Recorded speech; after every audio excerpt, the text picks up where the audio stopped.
Hey church family, sometimes when a new way of doing things isn't working, it might be best to go back and try an old way.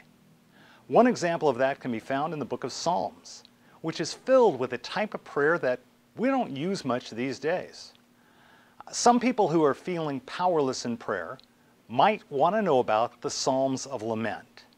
Just about 1/3 of the Bible's Psalms are Psalms of Lament.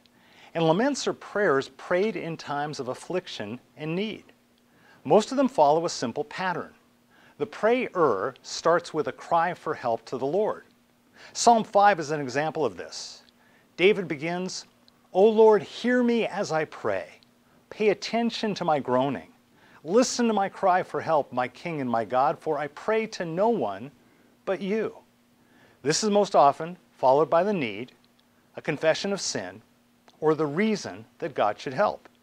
In this case, he writes, "O God, you take no pleasure in wickedness. You cannot tolerate the sins of the wicked." Usually after pouring out the problem and meditating on how good and faithful God is, the psalmist concludes with words of assurance or praise. "But let all who take refuge in you rejoice. Let them sing joyful praises forever. Spread your protection over them, that all who love your name may be filled with joy. For you bless the godly, O Lord. You surround them with your shield of love." If your current prayers aren't working, maybe it's time to compose not a new prayer, but an old prayer, like this. Number 1, cry out to God for help. Number 2, express how you're feeling and what you need. Number 3, describe God's trustworthiness in the past. Number 4, include a few words about how you trust Him.